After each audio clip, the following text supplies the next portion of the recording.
Oke, assalamualaikum warahmatullahi wabarakatuh. Masih di channel Rizky Aldi, yang dimana Rizky Aldi masih di Keraton Kesepuan Cirebon, awal mula Keraton Kesepuan Cirebon, dan dimana Rizky Aldi akan mencari dan mengorek tentang sejarah-sejarah di keraton-keraton di Cirebon ini. Oke, saya Rizky Aldi. Dimas. Oke, nanti kita akan menemui narasumber langsung ke rumahnya, di kediamannya. Oke, langsung saja kita jalan-jalan terlebih dahulu. Jangan lupa subscribe, like, dan komen.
Aldi, yang dimana Rizky Aldi itu masih bersama Dimas, dan kita akan setelah kita mengambil gambar tentang Keraton Kasepuhan, bagi kalian yang ingin berkunjung di Keraton Kasepuhan bisa temui tour guide setempat dan akan dijelaskan tentang sejarah-sejarahnya tersebut.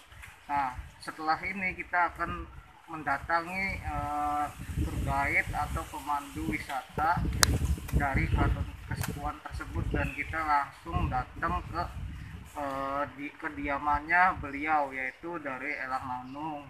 Nah, saya dan Dimas nanti akan bertemu dengan Faisal, yang dimana Faisal sekarang berada di Elang Manung, kediaman Elang Manung tersebut.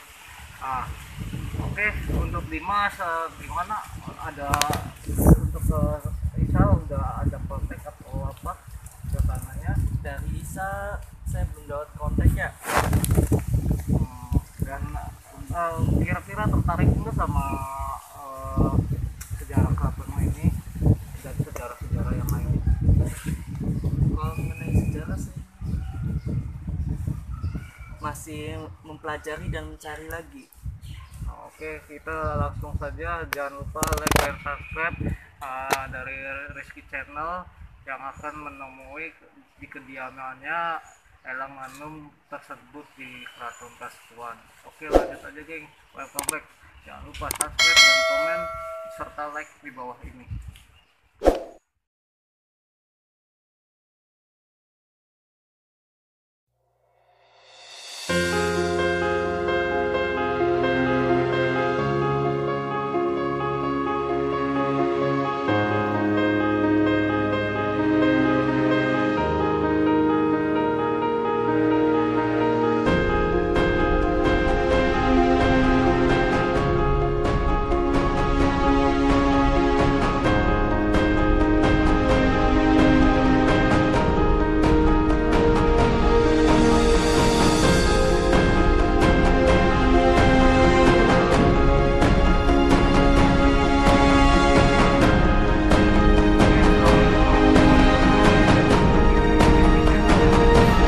Masih nganuin tentang keraton, sejarah Keraton Kasepuhan, dan kita akan selalu mencari informasi-informasi dan sejarah-sejarah di kerajaan-kerajaan manapun, yaitu sekarang kita ada berada di Keraton Kasepuhan Cirebon. Nah, di sini saya ditemani oleh paman saya serta teman adik-adik saya. Silakan bisa diperkenalkan. Nama saya Raden Manu. Saya kebetulan adalah guide yang sekaligus juga family Keraton Kasepuhan. Gitu. Sebelumnya saya ucapkan selamat bergabung di channel ini, dan saya sebagai salah satu narasumber akan menceritakan sedikit mengenai sejarah Keraton Kasepuhan dan keberadaannya yang menyangkut fungsi-fungsi bangunan di Keraton Kasepuhan. Begitu.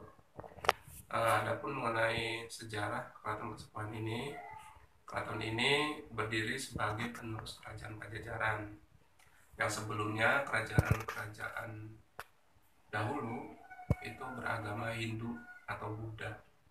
Nah, setelahnya kemudian masuk Islam, dan Cirebon merupakan pemerintahan Islam yang pertama di Jawa, berdiri sejak tahun 1430 Masehi.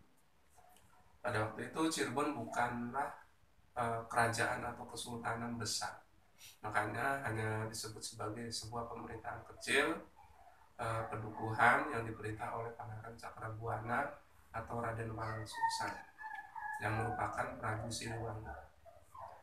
Sementara ayahandanya Prabu Siliwangi itu adalah Raja Pajajaran yang menguasai Jawa bagian barat. Jadi kemungkinan ya ini Jawa bagian barat, ya bukan Jawa Barat. Kalau Jawa Barat itu yang meliputi provinsi yang sekarang, tapi lebih dari itu kalau yang namanya Jawa bagian barat, sampai ke daerah Tegal, Brebes, yaitu waktu dulu masuk menjadi kekuasaan Pajajaran waktu itu. Nah, uh, adapun kerajaan Pajajaran ini berlatar belakang sebetulnya masyarakat dan rajanya itu ada yang beragama Hindu, Buddha, dan ada juga Sunda Wiwitan. Jadi suatu kepercayaan yang dianut oleh masyarakat Sunda waktu itu. Nah kemudian setelahnya Islam masuk, maka kemudian putranya Raden Walang Sungsang itu mendirikan pemerintahan Islam yang berpusat di Cirebon. Kenapa mengambil di Cirebon? Karena daerah ini merupakan daerah atau tempat berkumpulnya para wali. Waktu itu terdapat wali-wali yang terkenal seperti Syekh Kuro, Syekh Idofi, kemudian juga Syekh Bayamila, dan lain sebagainya yang saya sendiri juga tidak bisa menyebutkannya satu persatu. Kemudian setelahnya itu baru Sunan Gunung Jati atau Syekh Syarif Hidayatullah menggantikan posisi Raden Walang Sungsang. Adapun beliau adalah keponakan Raden Walang Sungsang sendiri yang memproklamirkan Cirebon merdeka sebagai wilayah yang berdiri sendiri dan kemudian mendirikan sebuah kerajaan atau kesultanan. Nah, pada waktu itu Cirebon berdirinya hampir bersamaan dengan Demak. Demak berdiri tahun 1478, kerajaan Cirebon, kerajaan Islam Cirebon berdiri tahun 1479. Demak sebagai pusat pemerintahan Islam atau kesultanan yang ada di wilayah timur, sedangkan untuk wilayah Pasundan itu dipegang oleh Cirebon. Dua kerajaan ini menjalin hubungan untuk sama-sama memajukan dan mendirikan pemerintahan Islam di tanah Jawa begitu. Nah, adapun peninggalan-peninggalan pertama yang ada di keraton itu yaitu peninggalan yang didirikan oleh Raden Walang Sungsang sebelumnya dan kemudian dilanjutkan oleh peninggalan dari Sunan Gunung Jati. Nah, adapun peninggalan Raden Walang Sungsang berdiri tahun 1430 itu adalah Dalem Agung yang sekarang itu suatu situs sebelum berdirinya Keraton Kesepuhan. Nah, setelahnya itu setelah Sunan Gunung Jati jadi raja, Sunan Gunung Jati mendirikan beberapa bangunan penting, diantaranya singgasana, tempat bersemayamnya beliau, kemudian juga ada masjid agung sebagai tempat ibadah, kemudian juga ada sebuah podium kebesaran raja seperti Siti Hinggil. Nah, itu adalah bangunan-bangunan awal yang didirikan oleh Raja Cirebon yang pertama, yaitu Sunan Gunung Jati. Pada era berikutnya, kemudian setelahnya Sunan Gunung Jati wafat, maka bangunan ini bertambah banyak. Gitu. Nah, nanti bisa dilihat ya, mulai dari depan itu ada Siti Hinggil, kemudian juga ke setelahnya itu ada ini Pengada. Nah, itu merupakan kantor atau tempat berkumpulnya para perwira pasukan dan abdi-abdi keraton ketika mereka membagi pekerjaan. Nah, kalau Siti Hinggil sendiri fungsinya sebagai apa sih? Siti Hinggil sendiri itu fungsinya sebagai podium kebesaran raja. Kalau ada acara di alun-alun, nah itu raja menghadirinya di situ, melihat acara di alun-alun, acara kenegaraan yang diselenggarakan oleh pihak keraton, dan raja beserta rombongan itu duduk di situ. Nah, sekaligus juga ketika ada sidang-sidang negara itu diselenggarakannya di situ yang sifatnya terbuka begitu. Jadi ada sidang yang tertutup itu ada di dalam keraton aja, dan ada juga sidang yang terbuka seperti ada sidang peradilan. Nah, itu bisa ditempatkan di situ biar masyarakat tahu gitu. Jadi tidak ada persekongkolan jahat antara terpidana sama pihak aparatur negara, maksudnya begitu. Jadi leluhur kita dari dulu juga mengajarkan keterbukaan gitu. Nah seperti itu. Katanya dari Siti Inggil ke Pengada itu emang di situ isinya apa aja di Pengada, untuk mengirim-ngirim barang kah atau gimana? Itu Nah bisa kalau di dijelaskan. Pengada Itu fungsinya seperti itu apa? di situ ada 5 bangunan nanti yang kita lihat ya. Bangunan yang pertama itu Malang Semirang. Nah itu tempat pendudukannya raja beserta rombongan, keluarganya duduk di situ untuk melihat acara kenegaraan dari situ. Kemudian menyidang orang, mengambil keputusan. Raja juga di situ duduknya. Kemudian di sebelah timur dari kedudukan raja itu ada tempatnya jaksa negara itu di situ. Kemudian di sebelah baratnya itu ada tempat duduknya panglima atau pengawal pribadi raja. Kemudian di belakangnya, sebelah belakang atau sebelah selatan ya, itu ada 2 bangunan. Satu bernama Kemandi Pengiring, tempat pengiring raja duduk di situ. Kemudian ada Mande Karesemen, itu fungsinya untuk tabuh gamelan. Nah, jadi di situ banyak gamelan, ditempatkan gamelan. Fungsinya gamelan itu untuk menyambut acara-acara yang diselenggarakan yang ada kaitannya dengan penggunaan dari bangunan Siti Hinggil. Contoh raja seumpamanya masuk ke area Siti Hinggil menyaksikan acara kenegaraan semuanya. Nah itu masuk itu dengan diiringi gamelan. Nah itu Kemudian acaranya itu biasanya kayak gimana? Setahun sekali kah atau gimana? yang sebetulnya acaranya itu banyak, cuma saya sendiri hanya mempunyai sedikit informasi mengenai itu ya. Nah seperti adanya acara Sabtonan atau setiap hari Sabtu ketika ada acara bertemunya kepala-kepala wilayah yang menghadap kepada raja pada hari Sabtu. Nah di situ masing-masing kepala wilayah itu memperagakan atau memamerkan keahliannya di hadapan raja gitu. Seperti menunggang kuda, kemudian juga mahir melempar tombak atau memanah, atau juga bermain pedang. Nah beradu keterampilan di situ dipertontonkan di depan raja. Nah di situ. Nah itu nanti gamelan itu dibunyikan di situ. Nah, kemudian acara Idul Fitri, Idul Adha, nah itu nanti raja masuk ke situ. Nah nanti akan diiringi dengan tabuh gamelan juga. Berarti itu di anunya cuma Idul Fitri dan Idul Adha aja. Nah untuk itu yang dulu ya, itu yang dulu. Kalau yang sekarang yang masih dipertahankan fungsi dari bangunan tersebut ketika menyambut Idul Fitri dan Idul Adha aja begitu. Kalau Sabtonan sudah nggak lagi. Lagi jadi untuk Idul Fitri dan Itu Idul Adha aja. dan lagi juga bisa juga digunakan untuk kegiatan lain, seumpamanya ada panggung budaya atau apa, itu pernah dipakai kalau sekarang untuk kesenian.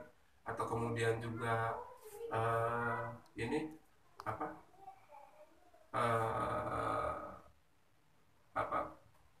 peragaan keterampilan ilmu bela diri itu pernah diselenggarakan di situ juga dulu. Berarti Tahun kayak seni budaya. 1996 kalau tidak salah. Nah itu di situ juga pernah ya Pak, pokoknya untuk kegiatan apa aja yang menyangkut budaya seni itu bisa dipergunakan di situ. Berarti menyangkut seni dan budaya. Iya bisa di situ juga. Nah kita bergeser dari Siti Inggil, itu Pengada itu berfungsi sebagai. Nah turun dari Siti Hinggil, di situ ada ruangan atau bangunan namanya Pengada. Nah Pengada itu, Pengada artinya kubengan atau berkeliling. Berkeliling artinya menyeluruh, artinya seluruh aturan yang mengenai layanan yang ada di keraton itu diatur di situ. Jadi pusat komandonya di situ.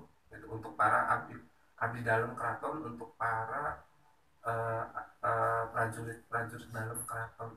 Berarti kalau orang luar itu kita harus melapor dulu ke situ. Melapor dulu ke situ kalau ada tamu.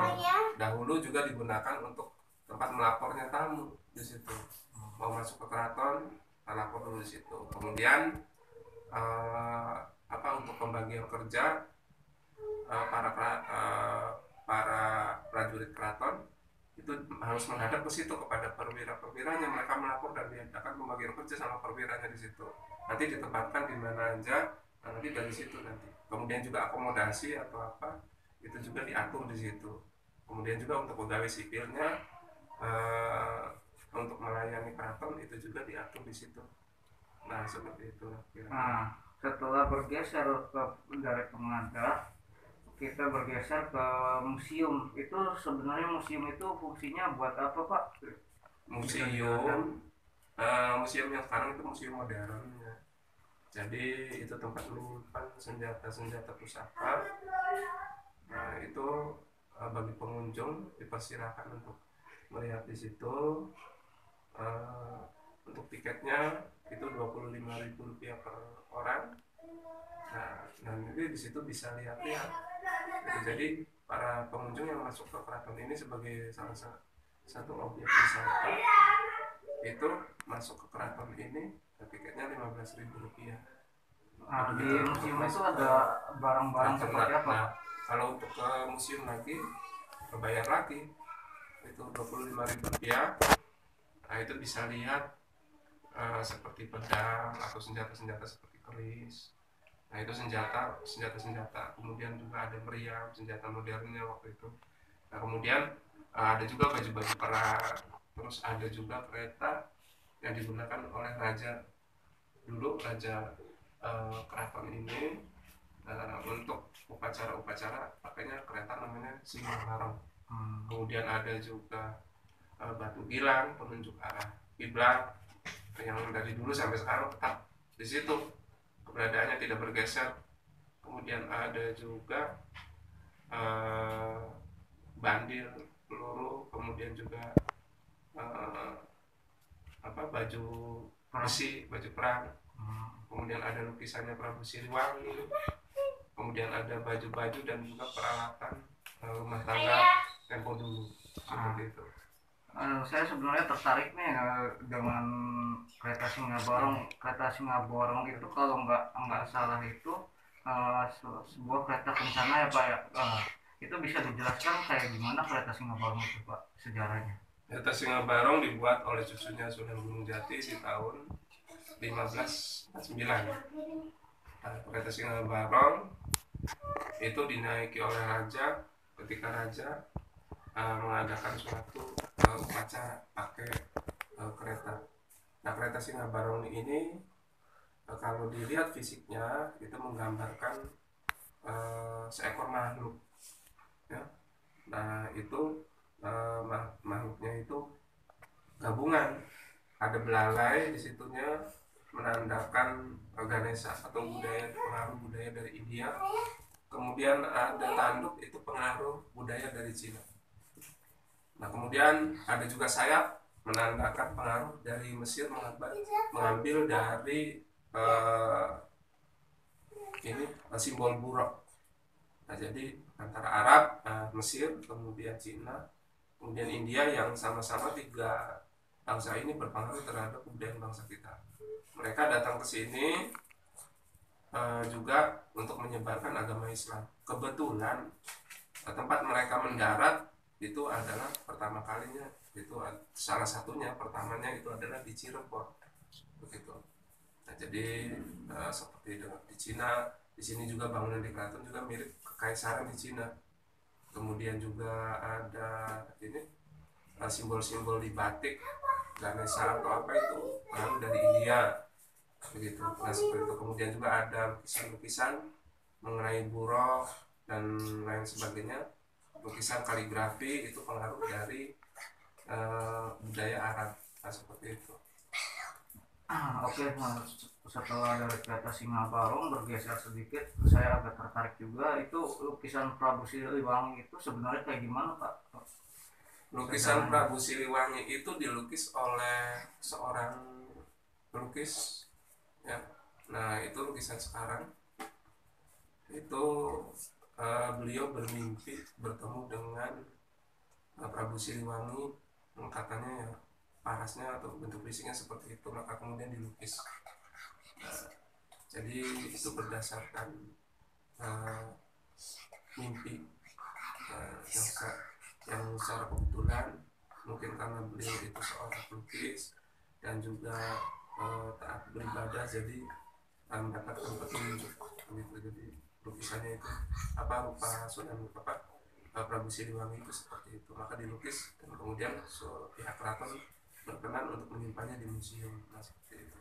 Nah, katanya lukisan tersebut katanya itu bisa gerak sendiri gitu. Itu sebenarnya jadi apa enggak? Seolah-olah itu seperti bergerak melirik. Jadi kalau orang melihat orang itu pindah tempat ke tempat lain, maka seperti lukisan itu seperti mengikuti matanya itu mengikuti kemana kita pergi.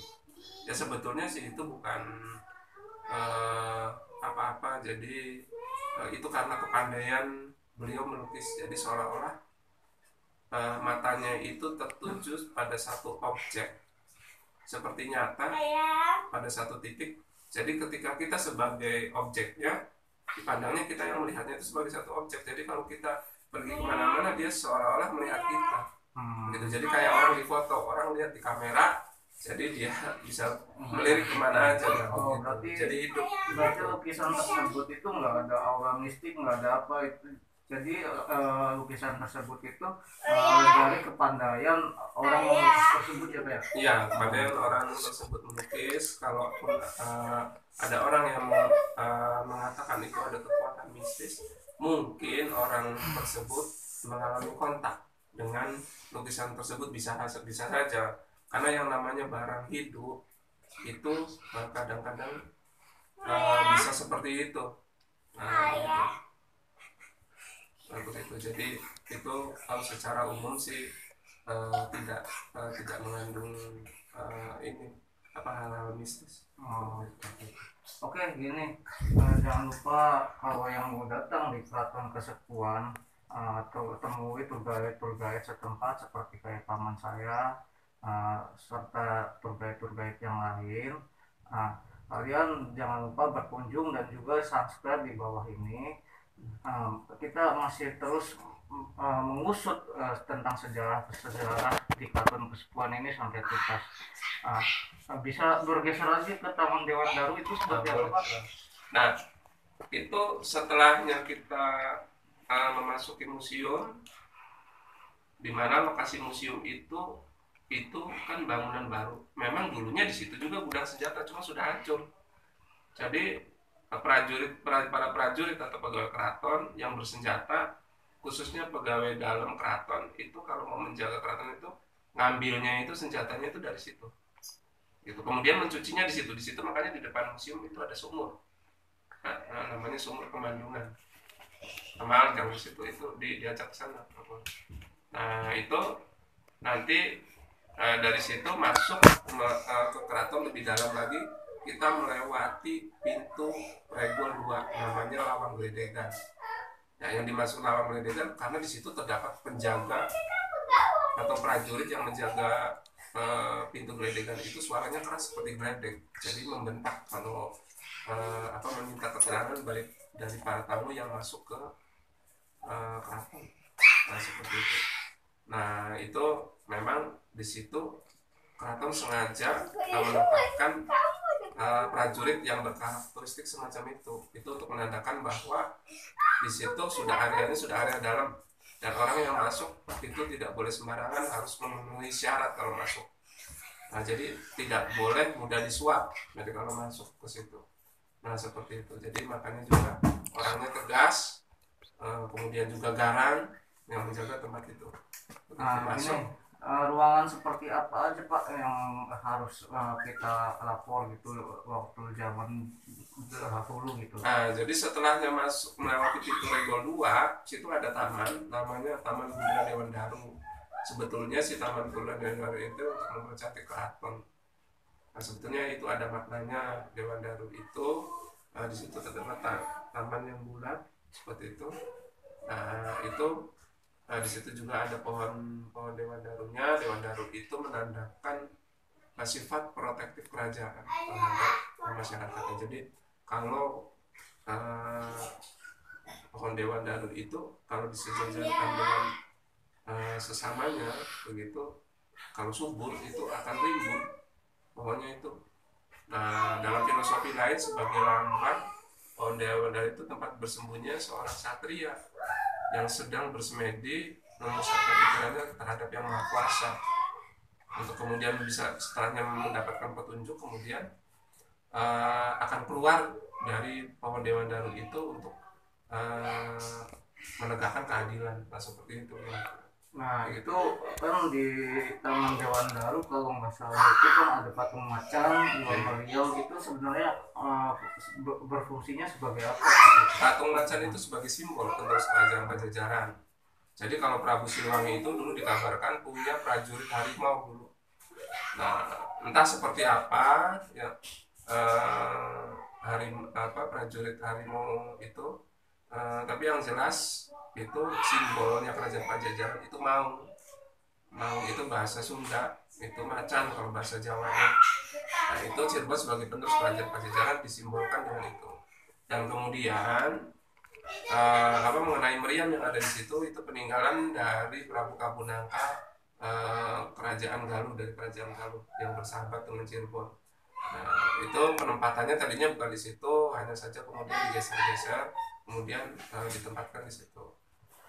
Nah, setelah bergeser dari Taman Dewan Daru, terus kalau nggak salah ada namanya Jinem Pangrawit, itu sebagai apa Pak sebelum ke Jinem Pangrawit?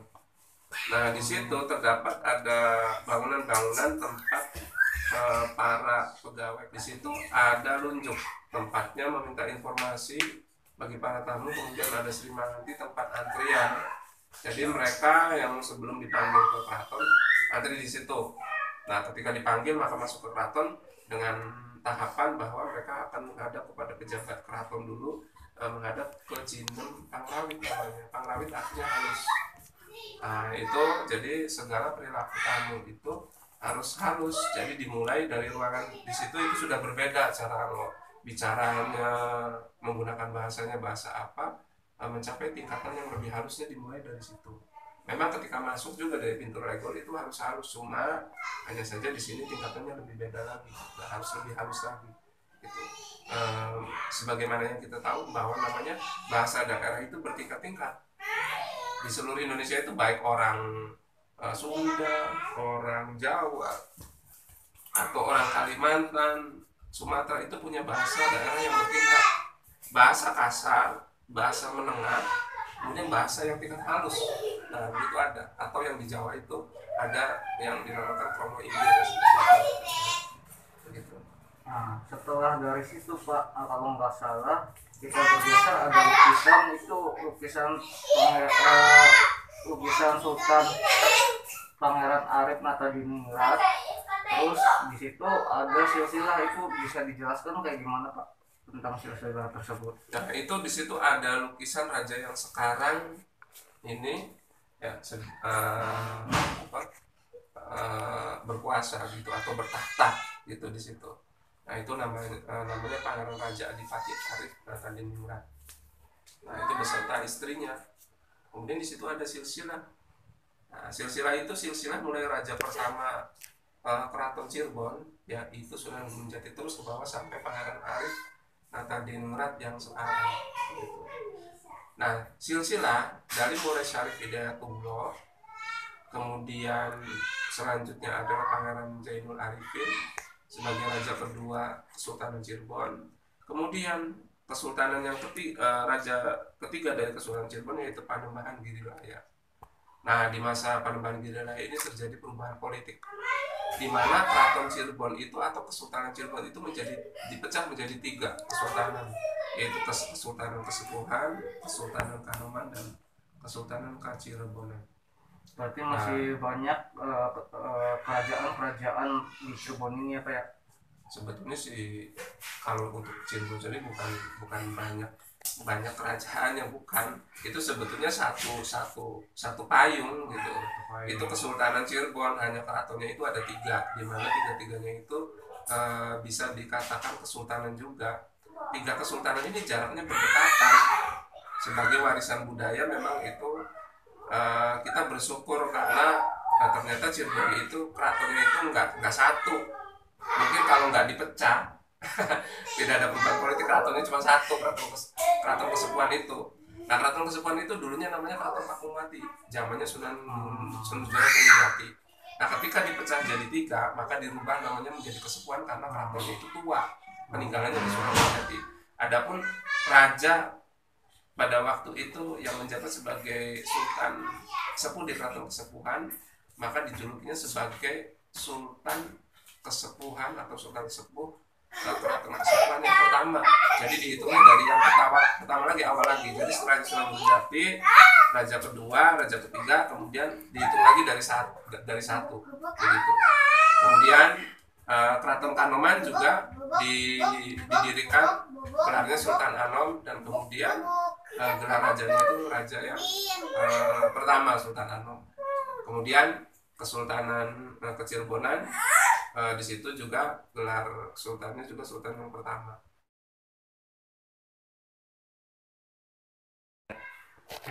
Bergeser lagi dari Jogja itu ada ruangan. Nah, di situ sebenarnya ruangan apa, Pak? Yang masuk ke dalam terus itu ada di situ bangsal pertemuan antar tamu. Jadi tamu itu setelahnya diterima di situ nanti dibawa masuk kalau mau menghadap ke sultan. Kalau memang penting urusannya itu yang harus ditangani sama sultan. Tapi kalau enggak ya cukup ditangani oleh mantri dalam atau patih dalam yang bertugas di situ. Lalu mereka pulang lagi gitu. Kemudian kalau penting ya masuk ke dalam. Biasanya yang masuk ke dalam itu para adipati biasanya. Nah, itu akan diterima di Bangsal Pringgondani oleh sultan. Sultan akan menerima laporan-laporan tugas-tugas rutin itu dari situ. Kemudian lebih masuk ke dalam lagi itu ada Bangsal Prabayaksa.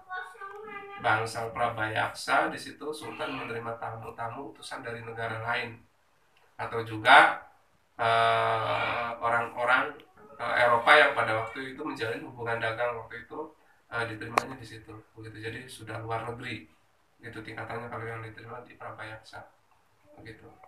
Nah, setelah kita dari Cinempang Rawit gitu kan bergeser lagi, katanya di keraton awal di Keraton Kesepuhan ini itu Keraton Pakumati gitu. Nah, itu Keraton Pakumati itu seperti apa sebenarnya, dan ada apa aja di Keraton Pakumati itu?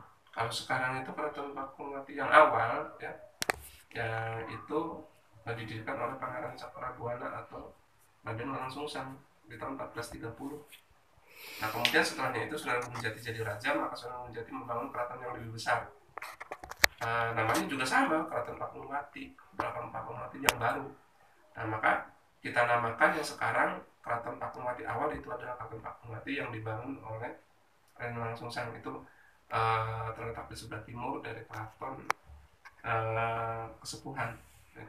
Nah, di situ terdapat sumur-sumur tempat bersucinya Raden Walangsungsang, Sesarif Hidayatullah, dan juga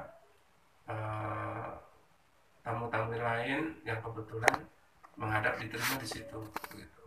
Kemudian tempat iktikafnya Sunan Gunung Jati juga ada di situ, dan juga ada bangsa Paseban atau tempatnya Sebo atau menghadapnya andahan-andahan raja kecil, maksudnya Raden Walangsungsang dianggapnya waktu itu sebagai raja kecil dianggapnya.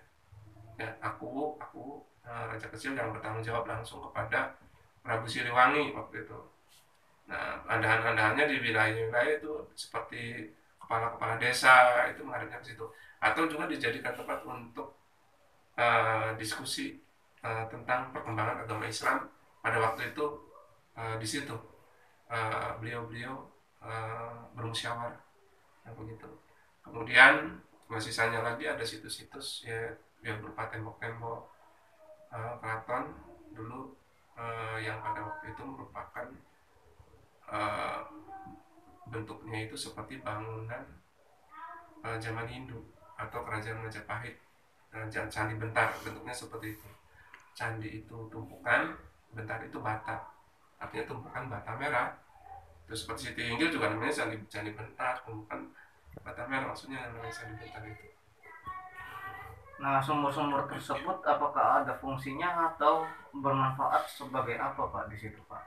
Fungsinya tadi untuk berwudu atau bersuci bagi Raden Walang Sungsang, Sesar Hidayatullah, atau orang-orang yang ada kebetulan ada di situ. Nah, waktu itu Masjid Agung belum ada, masjid belum berdiri, jadi di situ juga, di lokasi itu juga terdapat arah penunjuk kiblat juga di situ. Makanya berpatokannya di situ yang namanya Batu Gilang itu sekarang masuk ke area museum. Nah, jadi museum itu dibangun meliputi di mana Batu Gilang itu berada. Jadi Batu Gilangnya sih nggak pindah, tetap di situ. Hanya museumnya aja bangunannya dibuat sedemikian rupa yang meliputi tempat tersebut. Nah, itu lokasi museum yang kita lihat, ya. Itu separuhnya itu masuk area istana Pakumbati yang lama itu sebetulnya. Nah, seperti itu. Seperti itu. Ada lagi nih Pak, selain museum gitu kan, kita bergeser lagi. Sebenarnya luas dari Keraton Kasepuhan tersebut itu luasnya berapa meter atau berapa gimana gitu Pak? Bisa dijelaskan? Luas, kalau zamannya Sunan Gunung Jati itu luas ya, benteng apa, istana itu luas, ada bagian dalamnya, ada bagian ininya juga, luarnya juga. Itu bagian inti, maksudnya itu bagian inti, ada yang bagian luarnya gitu istana itu yang luasnya yang kira-kira mungkin ini sih perkiraan sekitar 80 hektar, sekitar segitu. Tapi kemudian tembok-tembok itu yang merupakan tembok-tembok kota raja itu sudah runtuh, dan kemudian sisanya itu hanya yang kita lihat ini bangunan intinya ya, dengan alun-alun, kemudian masjid, lalu area keraton itu kira-kira 24 hektar Kasepuhan. Nah, begitu. Nah, setelah dari situ kita bergeser lagi nih Pak ke depan. Itu ada Masjid Agung Sangcipta Rasa kalau nggak salah itu ya. Nah, itu sebenarnya Masjid Agung Sangcipta Rasa itu berdirinya tahun berapa Pak? Dan siapa yang mendirikannya? Ada yang mengatakan tahun 1480, ada yang mengatakan tahun 1500 Masehi. Masjid Agung Sangcipta Rasa didirikan oleh para wali songo maksudnya. Wali songo itu yang kita lihat itu, yang kita kenal itu ada Sunan Gunung Jati, Sunan Kudus, Sunan Muria, Sunan Ampel, kemudian juga Sunan Kalijaga, dan lain-lainnya ya, sampai berjumlah 9. Hanya yang berperan penting pada waktu itu adalah Sunan Gunung Jati sendiri, kemudian juga Sunan Kalijaga, ada juga Sunan Ampel juga. Nah, itu diantaranya yang berperan itu yang sepuh-sepuhnya atau yang sudah tua-tuanya. Dan kalau yang mudanya itu kan seperti Sunan Muria, itu kan muda itu. Nah, gitu. Nah, kemudian Masjid Agung sendiri tadinya tidak sebesar itu, tidak seluas itu. Kalau besar sih memang besar, bagian tengahnya itu terdapat tiang-tiang yang tinggi-tinggi yang kira-kira berapa meter ya? Kira-kira 10 meter kira-kira ada lah, begitu 10 meter. Nah, di situ bahkan lebih itu. Nah, kemudian disitulah awal mulanya Masjid Agung itu didirikan gitu. Tapi lambat laun setelahnya itu terjadi pelebaran area masjid, diperlebar. Nah, jadi yang kita sekarang ini lihat itu hasil pengembangan. Jadi kalau mau lihat yang aslinya yang dibangun oleh Sunan Gunung Jati, nah itu kita masuk ke masjid. Nah, nanti di tengah masjid, di bagian tengah ke depan itu ada masjid kunonya. Nah, itulah yang masjidnya Sunan Gunung Jati. Jadi kadang orang juga yang berkunjung di Masjid Agung itu masih belum paham. Ketika masuk ke masjid mau ikut sholat 5 waktu berjamaah, mereka kira disitulah masjid yang dibangun oleh para wali yang sesungguhnya, karena mereka lihat kedudukan imamnya itu ada di luar masjid yang aslinya, jadi seolah-olah itunya yang masjid aslinya. Nah, masjid yang aslinya yang didirikan oleh Sunan Gunung Jati itu digunakan biasanya hanya untuk taraweh, sholat Jumat, sholat Id begitu, jadi tidak untuk sholat 5 waktu. Nah, seperti itu. Ya udah, oke Kim, sekali lagi kita masih di kediamannya Erang Mangun, yang dimana beliau sebagai tour guide atau pemandu Keraton Kasepuhan, dan saya masih ditemani adik saya yaitu yang masih mahasiswa SMA 8. Saya ingin menanyakan kepada teman adik saya juga tentang apa aja sih yang didapat dari ilmu tersebut tentang sejarah ini. Silakan. Ayo untuk Dimas. Saya di sini mendapatkan banyak sekali manfaat ya, mengetahui sumber sejarah yang sebelumnya saya tuh belum terlalu sepenuhnya mengetahui semuanya, baru setengah. Dan mungkin saya juga akan mencari informasi lebih banyak lagi untuk mengetahui sumber sejarah ini.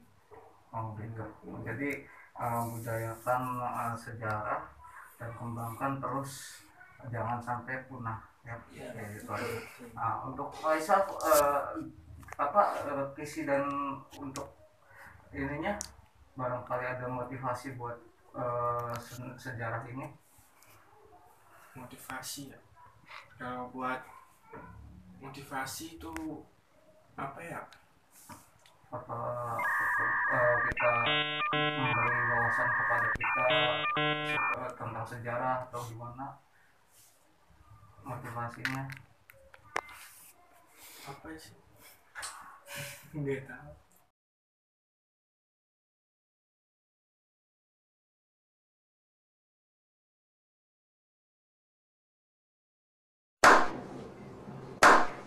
Ini pada intinya kita jangan sejarah itu hilang, karena kalau kita sampai hilang sejarah itu sangat disayangkan. Jadi masih ada sejarah-sejarah lain seperti di Keraton Kanoman, di Kecirbonan, itu masih ada lagi, geng. Jangan lupa kalau misalnya kalian ingin berkunjung, temui saudara saya atau pemandu di tour guide di Keraton Kasepuhan tersebut. Jangan lupa juga untuk subscribe, like, dan komennya, karena masih ada keseruan-keseruan tentang sejarah-sejarah di Cirebon ini, geng. Oke, assalamualaikum warahmatullahi wabarakatuh. Saya Rizky. Saya Raden Anung. Saya Faisal Gunawan. Saya Dimas. Oke, mohon pamit undur diri. Assalamualaikum warahmatullahi wabarakatuh.